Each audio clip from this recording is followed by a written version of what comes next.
Le manque de confiance en soi et la dépression affectent profondément notre société.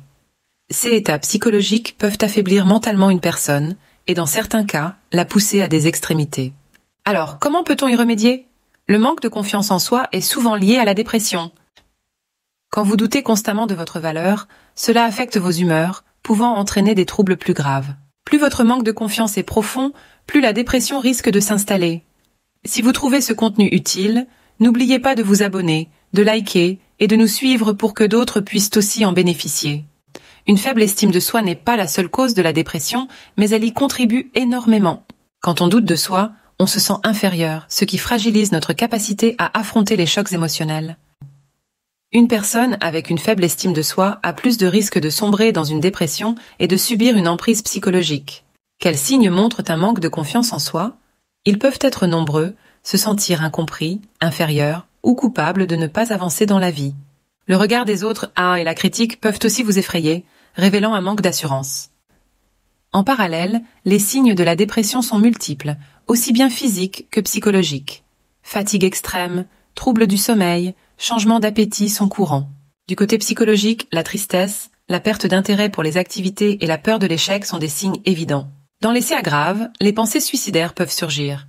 Alors, comment reprendre confiance en soi après une dépression? Il est crucial de retrouver une sécurité intérieure.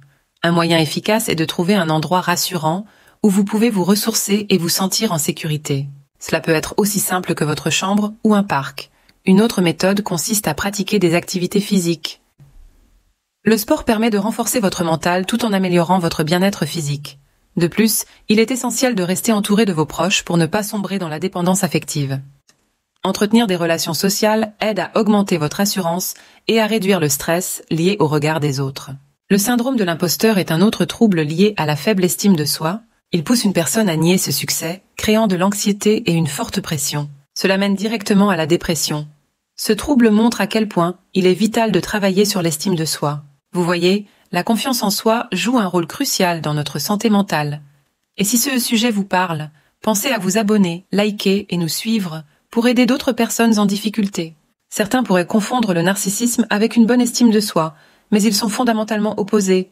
Par exemple, un manque de confiance dans un couple peut favoriser l'émergence d'un pervers narcissique. Ce type de manipulation découle souvent d'une faible estime de soi, ce qui peut transformer la personne que vous avez connue. Alors, comment traiter une faible estime de soi après une dépression? Pour les cas graves, un traitement mixte est recommandé. La thérapie avec un psychologue ou un psychothérapeute aide à reconstruire votre confiance en vous. Le soutien humain est crucial dans ce processus, car un spécialiste peut vous guider dans la construction d'une nouvelle identité plus forte. Parfois, un traitement médicamenteux est nécessaire, notamment lorsque la thérapie seule ne suffit pas à apaiser les crises d'angoisse. Des antidépresseurs peuvent alors être prescrits pour aider la personne à surmonter ce moment difficile. Enfin, comment reprendre confiance après une dépression? D'abord, acceptez votre passé. Parfois, la dépression résulte d'un traumatisme. Vous ne pouvez pas changer ce qui s'est passé, donc cessez de vous tourmenter avec cela. Ensuite, allez de l'avant et saisissez les nouvelles opportunités qui se présentent à vous. Engagez-vous dans des activités positives et enrichissantes pour votre mental. Prenez des risques et vivez pleinement. Vous ne pouvez pas tout contrôler, il y aura toujours des imprévus. Ne stressez pas pour cela, et si vous avez besoin d'aide pour franchir ce cap, n'hésitez pas à consulter un spécialiste. Si vous ressentez que ce problème affecte gravement votre vie, sachez que nous proposons des séances de coaching personnalisées pour vous aider à vous en sortir. Rendez-vous sur notre site perversnarcissique.org/aide/coaching pour plus d'informations. Ne restez pas seul face à ces difficultés, nous sommes là pour vous accompagner. Merci d'avoir suivi cette vidéo. N'oubliez pas de vous abonner, de liker et de partager cette vidéo pour que plus de personnes puissent bénéficier de ce contenu. À bientôt!